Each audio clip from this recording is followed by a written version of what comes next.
Olá, meus amigos!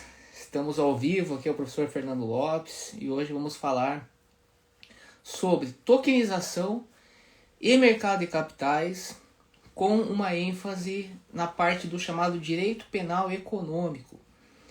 Ou seja, nós veremos nesta live que quando você atua no mercado de tokenização, a chance de você responder um processo não apenas administrativo, mas também criminal, a depender do teu setor de atuação, é muito grande, certo? Porque hoje nós vivemos um fenômeno chamado administrativização do direito penal, ou seja, o que significa?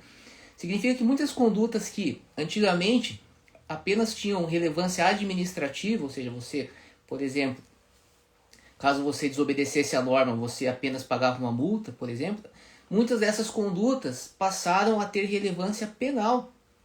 Então, os chamados crimes de colarinho branco, por exemplo, é claro que isso já não é um fenômeno tão recente, né?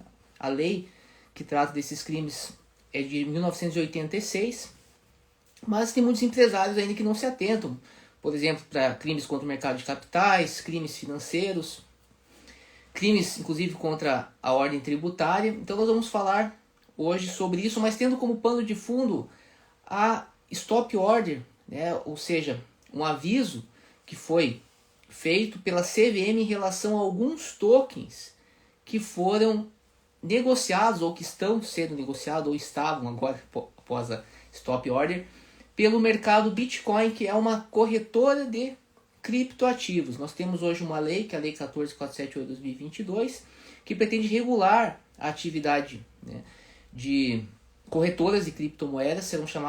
Muitas serão chamadas de prestadoras de serviços de ativos virtuais, mas ainda não temos já temos a lei já está em vigor, mas ela precisa ainda ser complementada por normas de caráter administrativo, né, do Banco Central.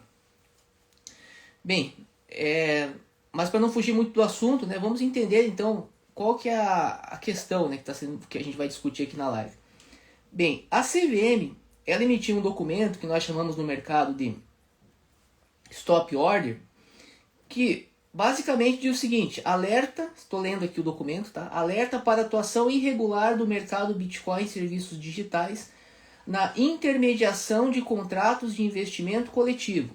Falaremos aqui com detalhes o que são contratos de investimento coletivo. Mas vamos ler o que é dito aqui, tá? A Comissão de Valores Mobiliários alerta ao mercado de capitais e ao público em geral sobre a atuação da empresa Mercado Bitcoin e Serviços Digitais no âmbito da intermediação de contratos de investimento coletivo no mercado de valores mobiliários. O que a CVM está dizendo aqui? Não é o professor Fernando, está dizendo que o mercado Bitcoin está atuando, né, no âmbito da intermediação de contratos de investimento coletivo no mercado de valores mobiliários, certo? Bem, é dito aqui que, abre aspas, a autarquia constatou que a empresa, por meio da página www.mercadobitcoin.com.br, oferta e atua na intermediação de oportunidades de investimento em ativos digitais, tokens, lastreados em fluxos financeiros oriundos de direitos creditórios, cedidos por fundos de investimento em direitos creditórios, o FIDC, né? A sigla dos fundos de investimento em direitos creditórios. Tais tokens foram ofertados primariamente e atualmente, dentre os 32 que ainda não venceram, os 11 listados no quadro abaixo estão disponíveis para negociação no referido site. Então, basicamente, a CVM ela coloca aqui então um quadro com esses tokens, ok? E aí é dito aqui: atenção, o mercado Bitcoin e serviços digitais não possui autorização da CVM para atuar como intermediário de valores mobiliários. E aí tem uma determinação, por meio da deliberação da CVM 896, a autarquia determinou à empresa, aos seus sócios responsáveis, administradores e prepostos, a imediata suspensão de atividades de intermediação de valores mobiliários. Ou seja, a CVM está pressupondo, que está afirmando que o mercado Bitcoin está oferecendo valores mobiliários de forma ilegal. CVM que está falando isso, tá? Acabamos de ler aqui, ó. Por quê? Porque eles devem imediatamente suspender atividades de intermediação de valores imobiliários, bem como da realização de compra e vendas de valores imobiliários que caracterizem atividades de intermediação. E fala que caso a determinação da CVM não seja adotada, a empresa e pessoas que venham a ser identificadas como participantes dos atos irregulares, ou seja, tanto a empresa quanto participantes, estarão sujeitos a multa cominatória diária no valor aqui de R$100 mil, com a imposição da penalidade cabível, nos termos do artigo 11 da Lei 6385, sem prejuízo da responsabilidade pelas infrações já cometidas. Então veja como é séria essa questão. Existe uma ordem para que seja parado algo, né, que pela CVM está sendo feito, ou seja, uma oferta irregular de valores imobiliários, mas aqui o que é dito? Fala que isto aqui, ou seja, essa stop order, ela vale sem prejuízo das responsabilidades pelas infrações já cometidas. O que a CVM está falando aqui? Olha, ainda que você pare de ofertar esses tokens, você vai responder por aquilo que já foi feito, certo? Então vamos analisar isso aqui no decorrer da live com bastante calma.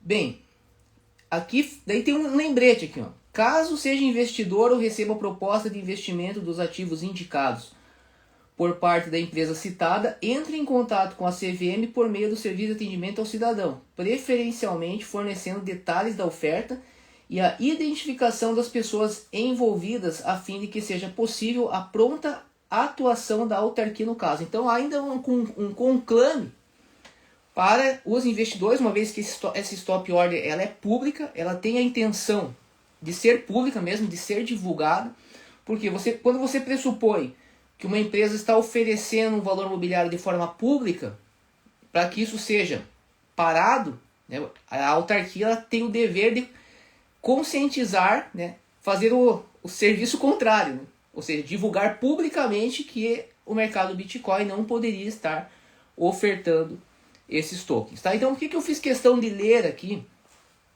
essa stop order da CVM? Porque essa é a versão da CVM. Tá? Não é necessariamente a versão do professor Fernando Lopes, porque nós vamos discutir essa questão aqui, ok? O que eu estou passando para vocês é, nesse momento, a visão da CVM. O mercado Bitcoin certamente vai ter a sua visão, né? Não sei se concordando ou discordando, talvez até possamos falar um pouco sobre isso. Mas qual é o nosso objetivo aqui?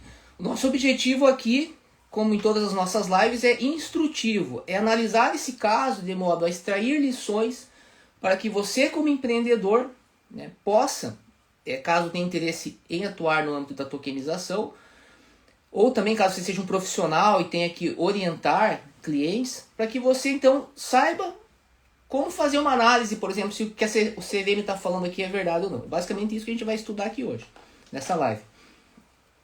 Bem, para isso tem uma série de questões, né? Para a gente poder tomar um partido. Será que a CVM está certa? Será que a CVM está errada? Bem, primeira questão, a gente precisa entender que o que a gente está falando aqui são de valores mobiliários, tá? Os valores mobiliários eles estão disciplinados na Lei 6385 de 76, que dispõe sobre o mercado de valores mobiliários e cria a Comissão de Valores Mobiliários, tá? Bem, a gente não vai se aprofundar tanto nessa lei, tá? Mas a gente precisa ter pelo menos uma noção aqui do que a gente está discutindo. Bem, o artigo 2º, quando a gente fala em valores mobiliários, a gente tem duas hipóteses.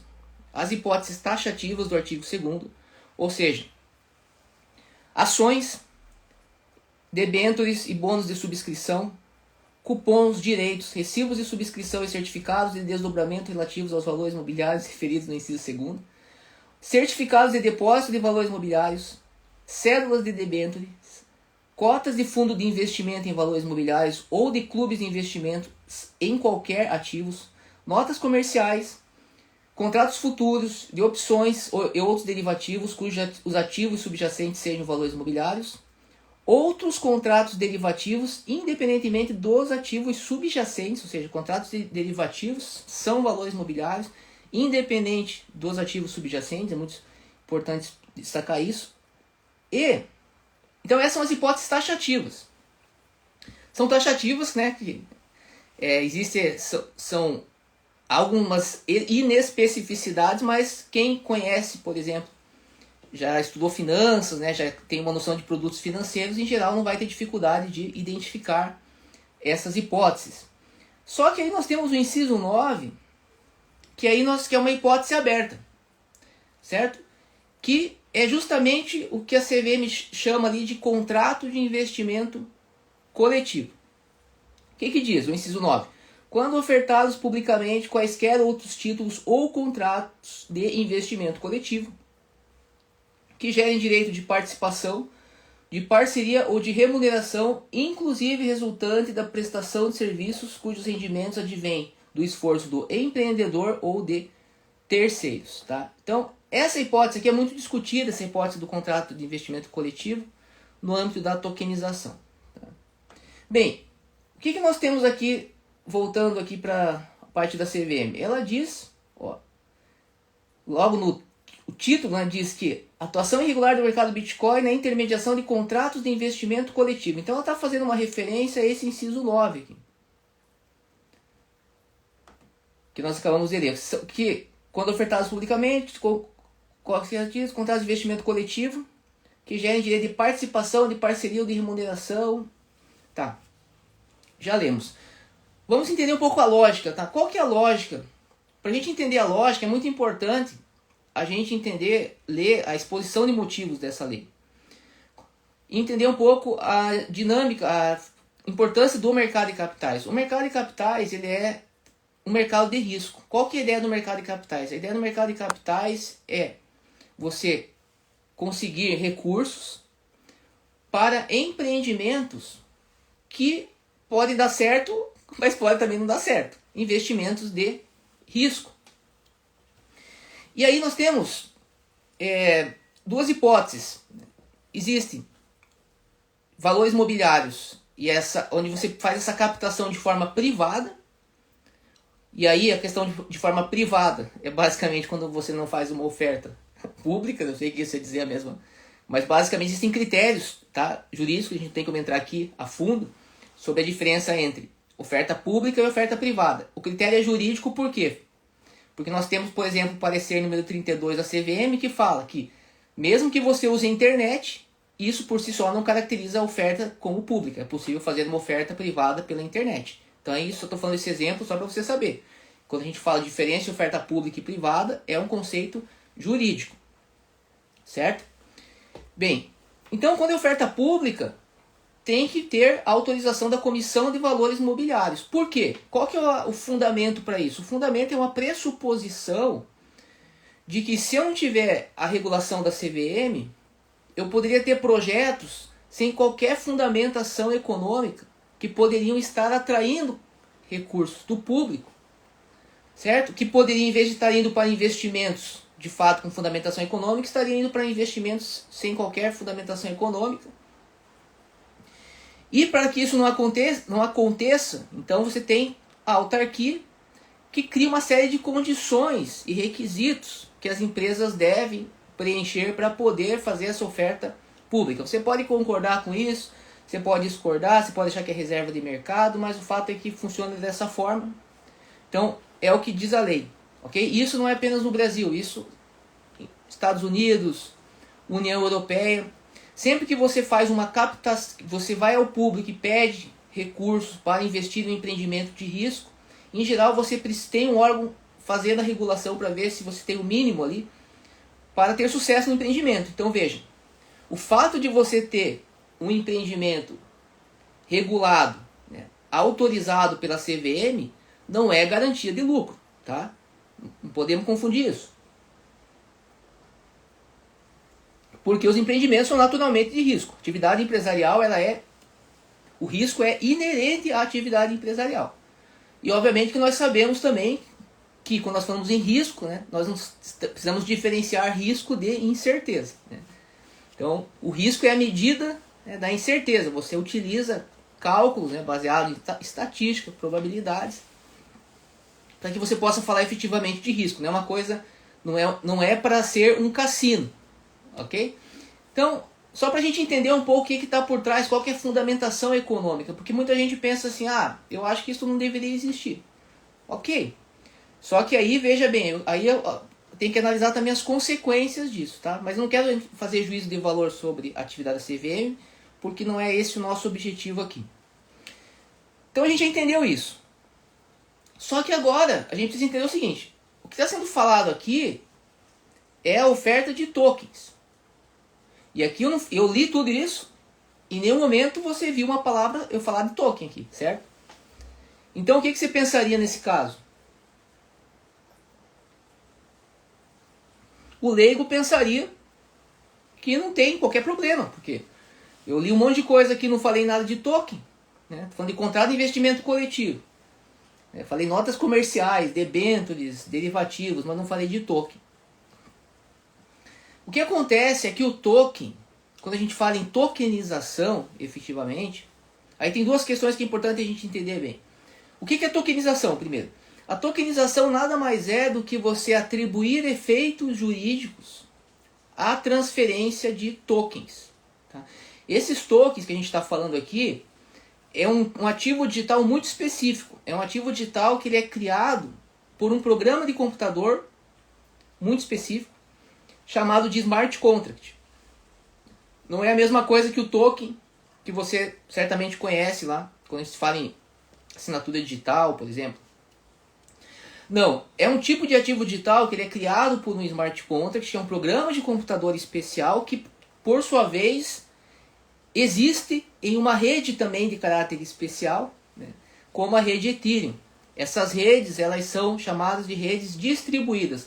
Hoje nós podemos até falar que, juridicamente, na União Europeia, essa tecnologia é chamada, grosso modo, de tecnologia de registro distribuído, que são as Distributed Ledger Technologies, que são mencionadas no Marketing Criptoassets, que é a legislação hoje mais robusta que nós temos para o mercado de criptoativos.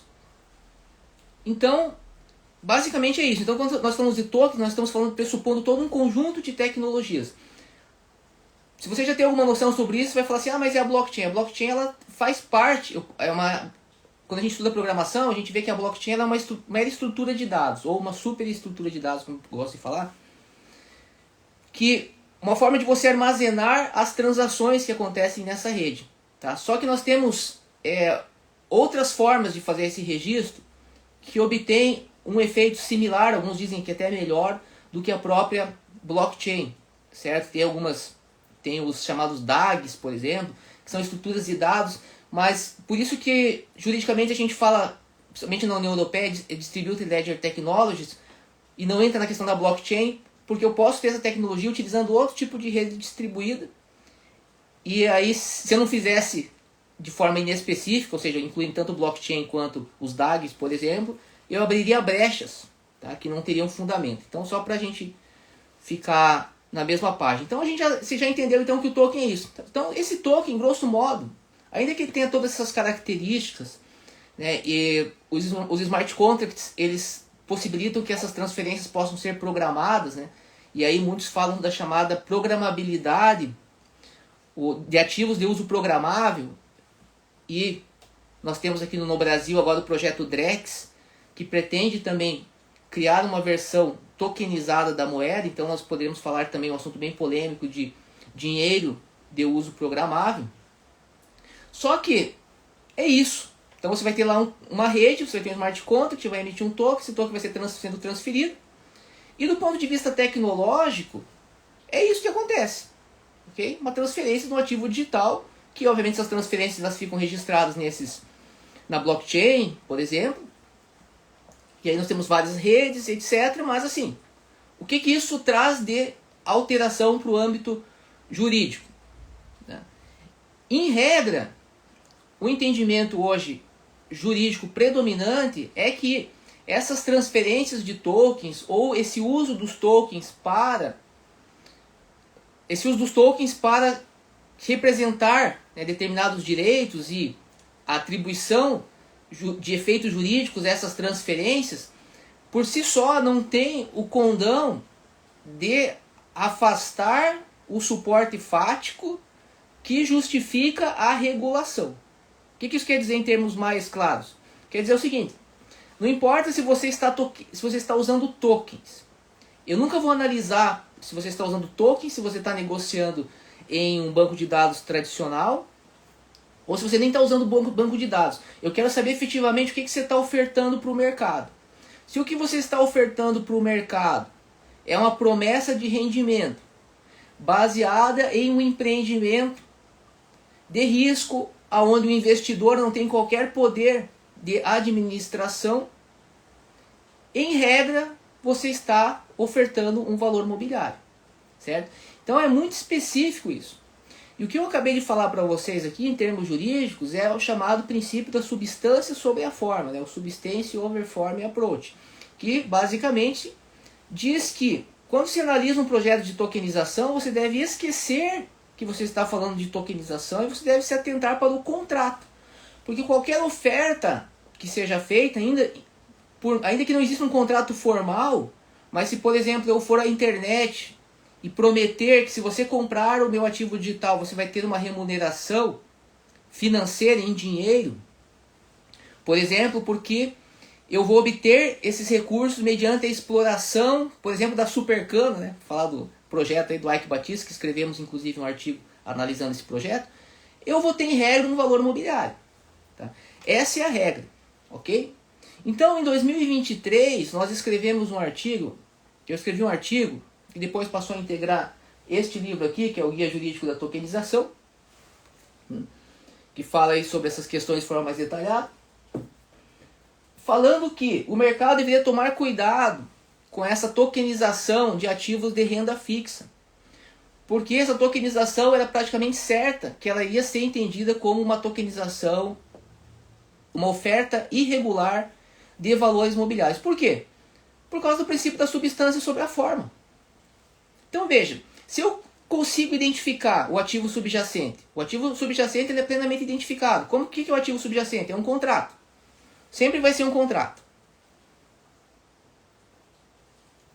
E se o ativo subjacente ele é um valor mobiliário, então não importa se eu vou vender tokens que vão dar algum direito relativo ao empreendimento que está ali subjacente ao contrato. Eu vou ter esse token sendo compreendido como valor mobiliário. O que acontece é que muitos empreendedores, quando surgiu a ideia de tokenização, e como ninguém sabia muito bem o que era, eles começaram a criar tokens para captar recursos, para tentar driblar essa regulamentação da CVM. Basicamente, você tinha um empreendimento de risco, você precisava captar recursos, mas você não tinha estrutura para responder os critérios estabelecidos pela CVM. O que você fazia? Cria um token, porque sabia muito mais barato, certo? Muitas empresas fizeram isso, atuaram de forma irregular e se deram bem, no final das contas. Tá? Se deram bem. Algumas foram até autuadas, né? Grandes corretoras chegaram até a ser autuadas pela CVM, mas aí é uma outra questão que a gente precisa discutir, que é uma questão da cultura. Não existe uma cultura no Brasil de severidade em relação a esse tipo de delito. Então algumas hoje estão até dando cursos aí, né, para órgãos aí da justiça. Vou falar claramente, a Binance, né? A Binance chegou a ser autuada pela CVM, o fundador foi até preso, etc. Mas, no meu ponto de vista, ofereceu, né, ativos de forma irregular em vários locais, mas como isso gerou muito recurso, acabou entrando naquela história do que o crime acabou compensando, né, etc. Mas não é isso que a gente está discutindo aqui. A gente está discutindo aqui a questão legal, né? Então, assim, mas muitos empresários, é importante dizer isso, se aproveitaram disso para tentar. Alguns tiveram sorte e outros nem tanto, né? Tivemos muitos projetos também aí que tiveram problemas seríssimos. Porque veja, se você faz uma captação para um projeto, né, sem estar de acordo com a lei, você tem dois riscos. O primeiro, do teu projeto é errado, aí você não vai conseguir pagar ninguém e as pessoas vão entrar com ações contra você e muitas dessas ações vão se transformar em processos criminais. Outro problema é que no meio do teu projeto, o projeto até é bom, até tem fundamentação econômica, só que daí a autoridade ela barra ele. Por quê? Porque ele está irregular. Então, nos dois casos você vai ter problemas seríssimos. Então, nós sempre falamos de forma muito clara, inclusive escrevemos um artigo hoje, tem que cumprir a lei, né? A medida mais inteligente é você cumprir a lei. E o que aconteceu é que nós escrevemos esse artigo em 2023 e alertamos o mercado. Falamos, veja bem, esses ativos de renda fixa, esses tokens de renda fixa, eles vão ser considerados valores mobiliários, porque o ativo subjacente é um valor mobiliário. Mas, né, tentou-se aí argumentar, e provavelmente ainda muitos vão tentar argumentar dizendo que não se enquadra no conceito de valor mobiliário, mas veja, eu acho muito difícil essa teoria dar certo. Por quê? Por causa do princípio da substância sobre a forma.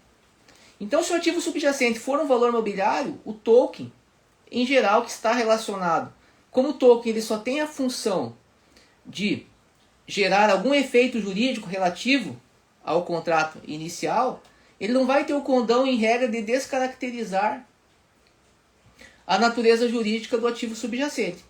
O que a gente sugeriu nesse artigo, que a gente vê como uma possibilidade de fato de se utilizar a tokenização aí para você ter uma flexibilidade regulatória?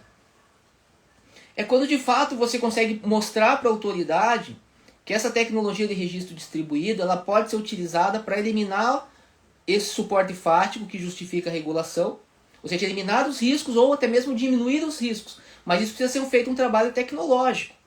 Ah, Fernando, isso já existe? Sim, existem alguns casos de protocolos de finanças descentralizadas. Tá? Então, assim, a União Europeia ela deixou de regular o mercado de finanças descentralizadas, os protocolos, né, como a gente tem o Uniswap, Compound Finance, por quê?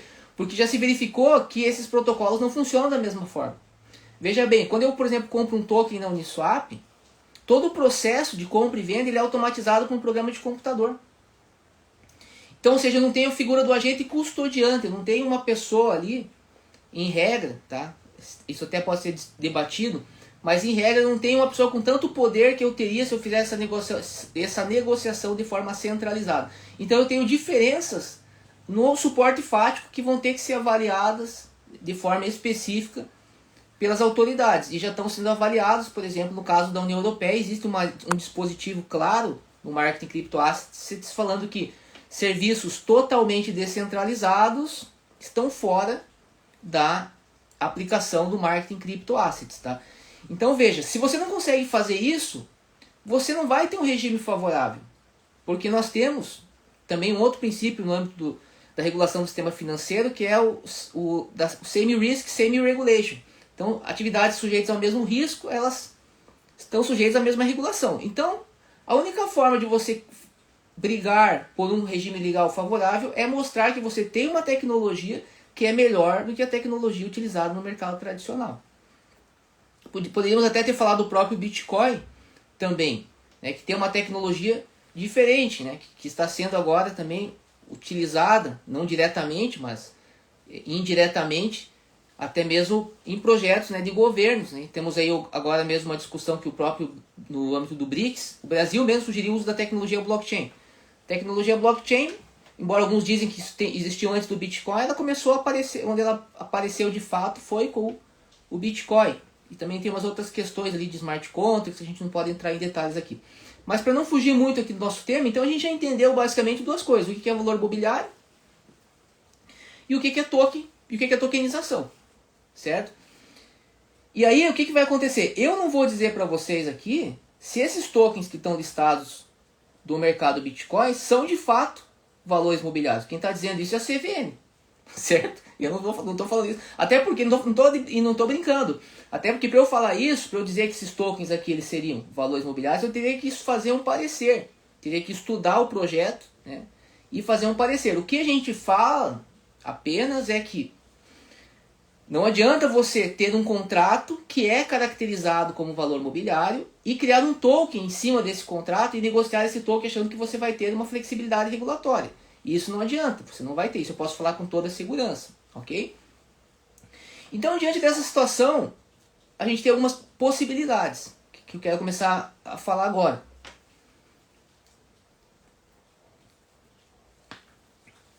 Primeira questão. Se a CVM estiver falando a verdade aqui, e presume-se inicialmente que está, mas por que eu estou falando se estiver falando a verdade e presume-se que está? Porque isso não deixa de ser um ato administrativo. E os atos administrativos eles podem ser revistos judicialmente. Então, se o mercado Bitcoin, por exemplo, ele entender que a CVM está errada e tiver um parecer jurídico falando que os tokens dele não são valores mobiliários, o que ele pode fazer? Ele pode entrar com uma ação judicial, ok? Para continuar ofertando esses tokens. Mas ele pode também parar, cumprir essa determinação, não fazer absolutamente nada. E aí que vem a questão aqui da nossa live. Ele pode sofrer consequências mesmo assim? Veja, com certeza, tá? Por que com certeza? Primeiro porque na própria stop order está sendo dito aqui, ó. Fala sobre a imposição da multa, da imposição da multa e fala aqui, ó, sem prejuízo da responsabilidade pelas infrações já cometidas. E aqui a gente tem que ir agora para o artigo 7º da Lei 7492 de 86, especificamente o inciso 2º, que diz o quê? Emitir, oferecer ou negociar de qualquer modo títulos ou valores mobiliários sem registro prévio de emissão junto à autoridade competente, em condições divergentes das constantes do registro ou irregularmente registrados. Pena, reclusão de 2 a 8 anos e multa. Então, se a gente for para uma análise fria da lei, se a CVM está falando a verdade aqui, ou seja, se o mercado Bitcoin de fato ofertou valores mobiliários, ofertou publicamente valores mobiliários representados por tokens, sem autorização da CVM, então ele já, prima facie, incidiu no inciso 2º do artigo 7º. E os responsáveis por essa emissão estariam sujeitos aqui a uma pena de reclusão de 2 a 8 anos, para você ver como a questão é séria.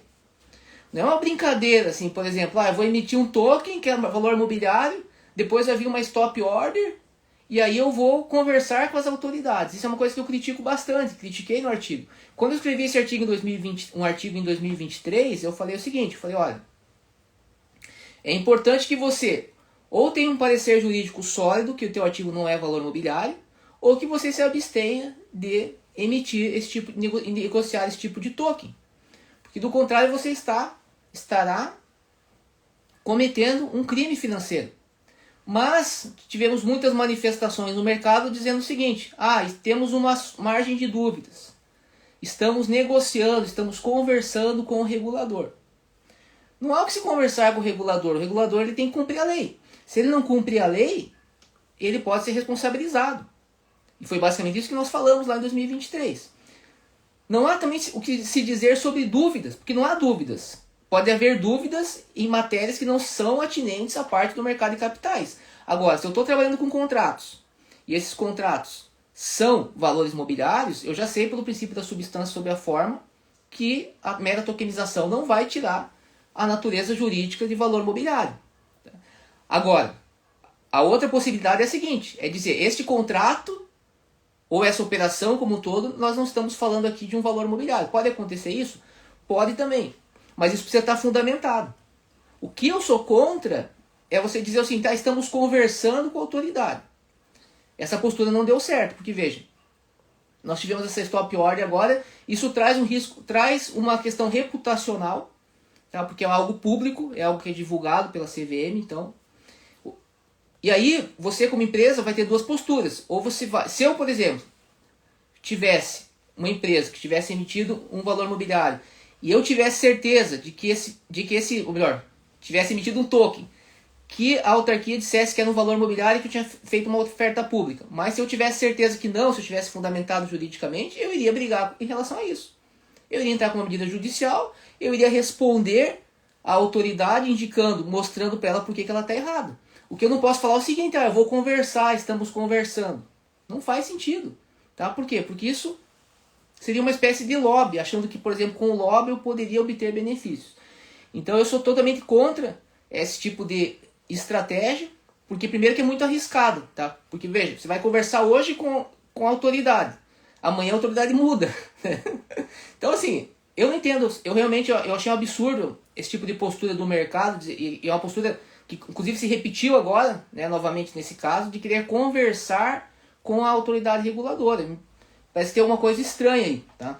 Agora, se a gente estiver falando da hipótese específica aqui do contrato de investimento coletivo, aí cabe ao emissor o ônus de demonstrar que, com base Aí nós temos o critério do Royal Test, por exemplo, que ele é um critério, claro, existe uma grande margem de discricionariedade em relação a esse teste, mas você tem que apresentar uma fundamentação jurídica e objetiva. Pô, esse token, ele não é um valor imobiliário, ele não é um contrato de investimento coletivo. Por quê? Porque ele não satisfaz, se eu aplicar o teste Royal nele, ele não vai passar no critério X ou no critério Y. Nós temos aí uma série hoje de casos, inclusive um caso paradigmático, que pode ser utilizado, o caso da Ripple, né, da XRP, foi recente. A juíza, no caso, que eu até lembrava de cabeça o nome dela, acho que é alguma coisa Torres, Anabela Torres, alguma coisa assim, vocês procurem depois. Mas é bem interessante você ler a fundamentação dela, onde ela fez uma distinção ali bem clara no que significa você fazer uma oferta pública de um contrato de investimento coletivo. Certo? Então tem que se atentar para isso, tá? Não estou dizendo aqui, mais uma vez, que não estou fazendo o meu julgamento, tá? Sobre se a CVM está certa ou errado, porque para isso eu precisaria ter que analisar em detalhes os tokens. Mas se a CVM estiver certa, então nós podemos ter o risco, claro, de uma denúncia pela prática aqui desse crime que está no artigo 7º da Lei 7492 de 86, que é emitir, oferecer ou negociar de qualquer modo títulos ou valores imobiliários. Tá? E aí entramos na outra questão, que agora vai mais para a nossa seara aí do direito penal econômico. Se tiver de fato oferecimento de uma denúncia, o que você como empresário pode fazer nesse caso?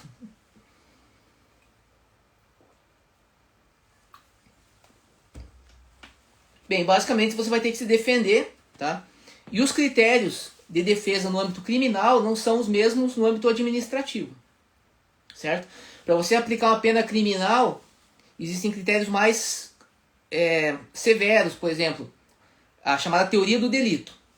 Então, assim, você não aplica a pena criminal do nada, simplesmente porque houve uma infração administrativa, você vai aplicar uma pena criminal? Não. O que a gente observa, veja, e é uma questão de observação da experiência que a gente tem por trabalhando nesse tipo de delito, é que quando você tem uma infração administrativa, em regra, você é denunciado, ok? Mas em regra não significa quer dizer que você vai ser condenado criminalmente, tá? Porque você pode alegar uma série de matérias de defesa.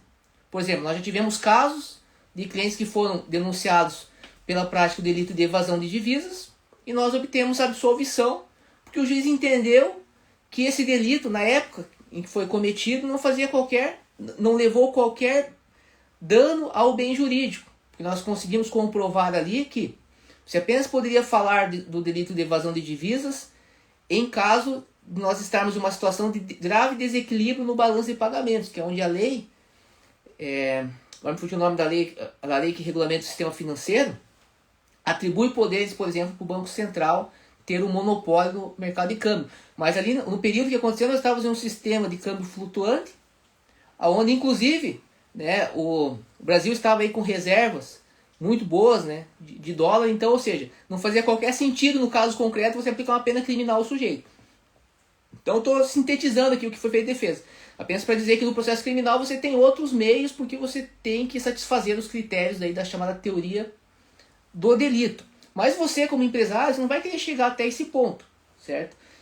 O ideal é você evitar, né, chegar nesse ponto. Mas tem muitos empresários, não estou dizendo que é o caso do mercado Bitcoin, que como eles sabem que dificilmente você vai ter uma pena, por exemplo, criminal aplicada, eles fazem uma análise de custo-benefício, certo? O que eu não acho aconselhável, porque, como eu falei, nós temos exemplos aí hoje no mercado de empresas que acabaram se dando bem, como o caso da Binance, mas tem muitos que se deram mal também, certo? Então estou sendo bem transparente com vocês aqui, procurando passar um pouco da mescla, né, daquilo que é a teoria jurídica mesmo e aquilo que a gente observa na prática. Então a gente sabe que muitos empresários acabam deixando de cumprir determinadas providências confiantes nessa questão aí. Bem, eu acho que os pontos que eu queria tratar eram basicamente esses, certo? Que era possíveis implicações, e para a gente entender também esse caso, entender, por exemplo, que nós temos um ato administrativo que pode ser contestado juridicamente, mas para isso você vai ter que ter feito o trabalho de casa. Porque se nesse caso o mercado do Bitcoin de fato emitiu valores mobiliários de forma irregular, conforme a CVM está dizendo, então ele pode ter consequências aí que podem trazer muitos problemas, inclusive em relação a outras atividades, né, que empresas ligadas estão desenvolvendo. Por exemplo, se eu estiver relacionado com a empresa responsável por uma infração administrativa de natureza grave, estiver, por exemplo, atuando no sistema financeiro, essa outra empresa ela pode até mesmo perder a autorização para atuar, por exemplo, como instituição de pagamento, se for o caso. Então, a regra é clara.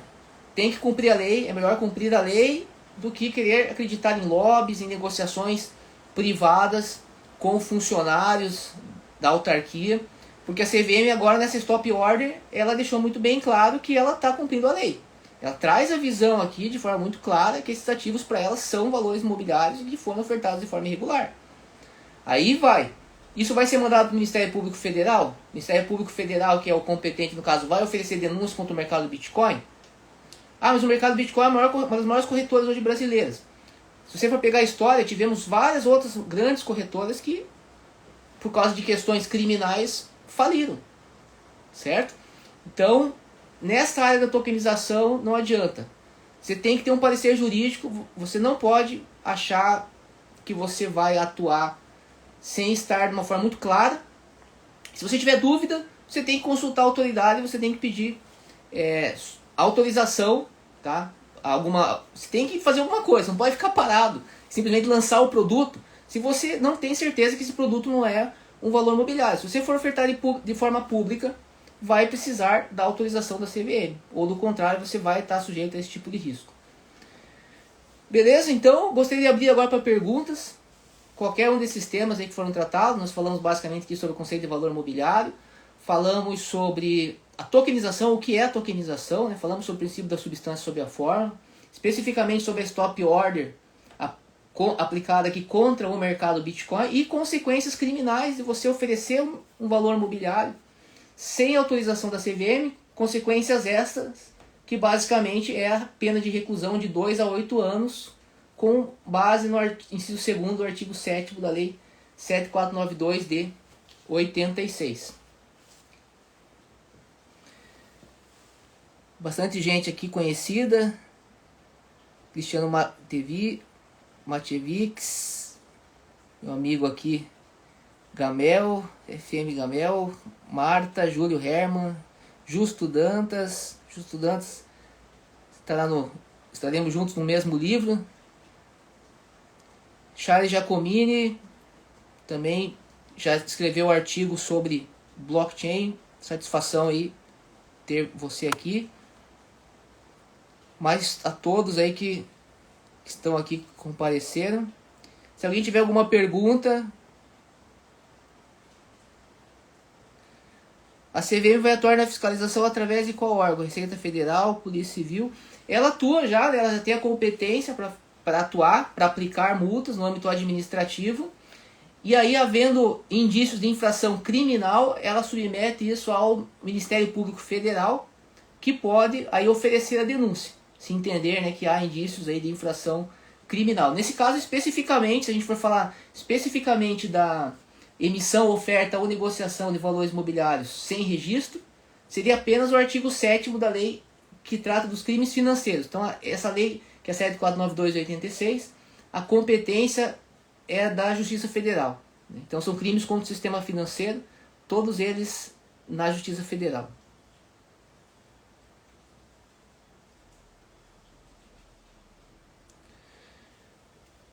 Júlio Herman aqui faz uma pergunta interessante: como você interpreta a tokenização de crédito de carbono e operações financeiras de crédito, concessão ou garantia desses ativos digitais?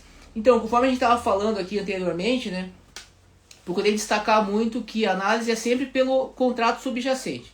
Se o contrato subjacente for considerado, por exemplo, um contrato financeiro, se eu for tokenizar, não vai desnaturar ele como um ativo financeiro. Então não vai poder ser ofertado salvo por instituições financeiras, né? A questão do crédito de carbono, especificamente, eu confesso que eu não cheguei a estudar ainda com profundidade, tá? Até porque eu sei que tem uma lei agora recente. Então, assim, se por exemplo, o crédito de carbono, mas é obviamente que pelo que a gente já falou até agora, se o crédito de carbono, pressupondo que o que está sendo negociado é crédito de carbono, porque eu posso, por exemplo, ter um valor, eu posso ter um ativo muitas vezes que não é um valor mobiliário, mas eu no meio desse contrato eu jogo um outro contrato que pode ter característica de valor mobiliário. Isso é possível. Porque sempre que eu tiver uma promessa, sempre que eu tiver uma oferta, uma promessa de rentabilidade que se enquadra no inciso 9, né, inciso 9 aqui do artigo 2º, que é o caso do investimento coletivo, eu vou ter caracterizado um valor mobiliário. Mas vamos pressupor aqui que é simplesmente crédito de carbono que está sendo negociado. Se não for considerado ativo financeiro nem valor mobiliário, em princípio não vai ter problema nenhum em tokenizar. Assim como você poderia negociar qualquer outro ativo. Se não for valor mobiliário ou ativo financeiro, você está livre, em princípio, para negociar e para tokenizar, atendendo às normas básicas do Código Civil e, eventualmente, de leis específicas, né? Então, a questão do parecer jurídico, inclusive, é até interessante essa pergunta, porque um dos principais pontos quando você vai fazer um parecer jurídico em projeto de tokenização é basicamente afastar a natureza financeira, sentido estrito, né, e de valor mobiliário. Porque é onde você vai ter as implicações criminais, né, que mais aparecem. Tá? Outros casos, você até pode ter alguns problemas, mas não chega a ser, por exemplo, criminal. Você pode ter, às vezes, uma invalidade do negócio jurídico. Casos, por exemplo, tokenização imobiliária. Né? Você sabe que, por exemplo, você tem que ter o registro em cartório. Então, você, por exemplo, você vai até o mercado e diz que você está oferecendo um direito imobiliário, mas basicamente está fazendo um contrato entre as partes, que seria basicamente um contrato de gaveta. Esse contrato ele pode ser considerado, pode ser anulado, a depender da situação, isso pode ser entendido às vezes como uma fraude contra os consumidores, né? A justiça ainda não teve tempo ainda de se desdobrar em relação a isso, né? Até o Júlio falou que é o ativo regulado. Então, no caso, por exemplo, se o crédito de carbono é um ativo regulado e você vai tokenizar, você vai ter que seguir estritamente a regulação aplicável ao crédito. Entendeu? A tokenização ela nunca vai mudar, tá? Essa que é a grande regra. Ela nunca vai mudar a natureza jurídica do ativo subjacente.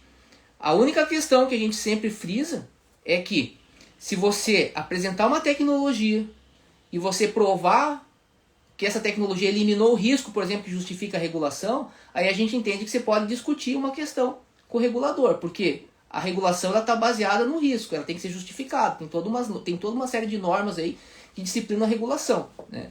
Então, se você de fato está mostrando que a minha tecnologia eliminou o problema, então por que eu tenho que ser regulado da mesma forma? Né?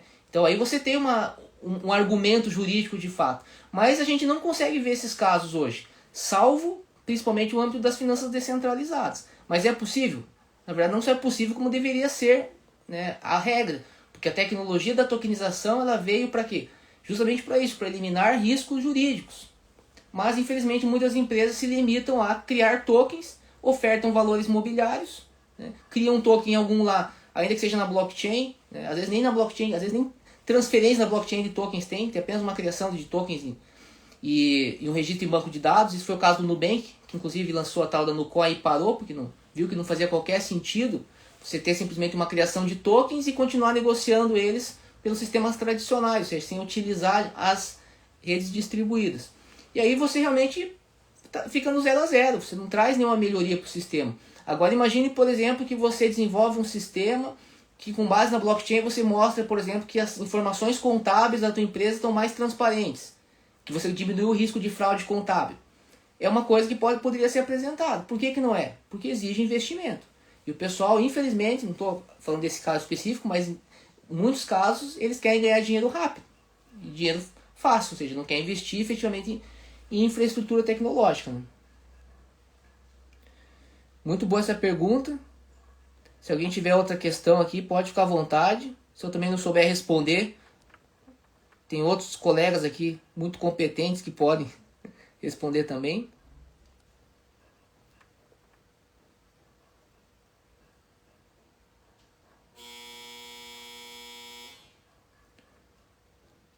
Pode perguntar, pessoal. Não precisa ter vergonha, não.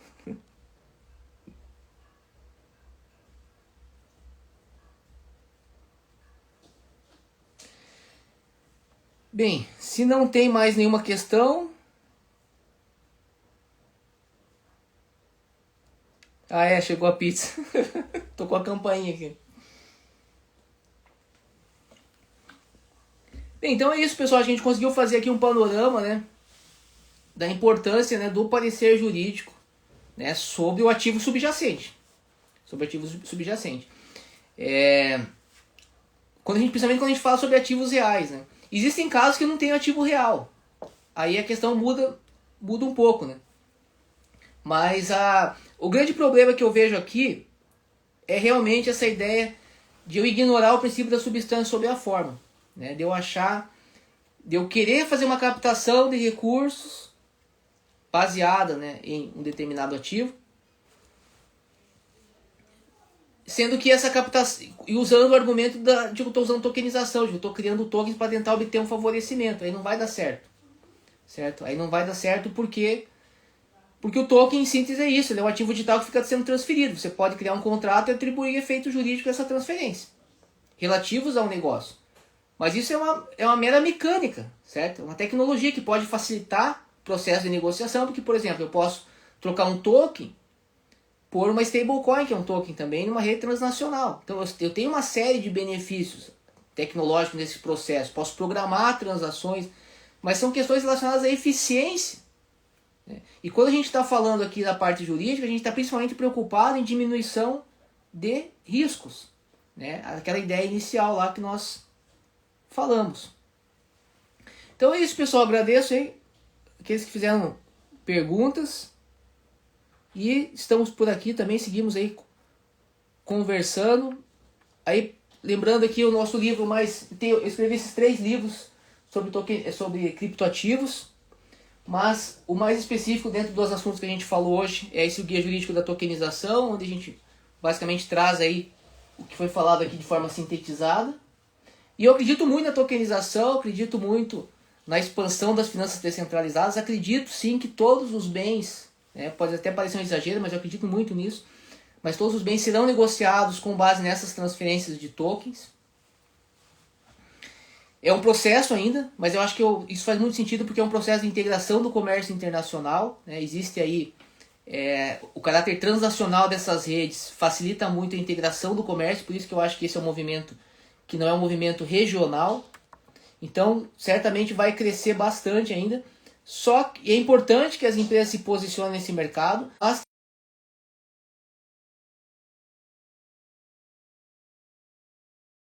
tem jurídicos, porque aí você vai estar de fato solucionando um problema. Se não, fica essa história, por que eu vou usar token? Na prática, se não tiver benefício nenhum, se não tiver diminuição de risco nenhum, a própria uso da tecnologia começa a cair em descrédito. Isso vai atrapalhar o desenvolvimento do Brasil, porque a tokenização é um fenômeno global. Então eu não acredito que se uma empresa X ou Y fizer algo errado, isso vai prejudicar a tokenização. A tokenização para mim é algo certo já. A gente tá no meio do Brasil querendo criar uma versão tokenizada da própria moeda. Nós estamos vendo aí representantes do Banco Central falando sobre finanças descentralizadas, falando que as finanças descentralizadas são inspiração. Temos aí o SWIFT com projetos de integração à rede Ethereum. Tivemos o Banco Central Europeu lançando um título público numa rede distribuída, transnacional, certo? Então assim, é um processo sem volta. Mas para você que é empresário e quer entrar nisso antes, né, quer aproveitar aí, não adianta. Se não tiver a base jurídica forte, fica difícil. Então é isso aí, pessoal. Um grande abraço, a live vai ficar gravada. E aí, seguimos conversando. Uma boa noite para todos.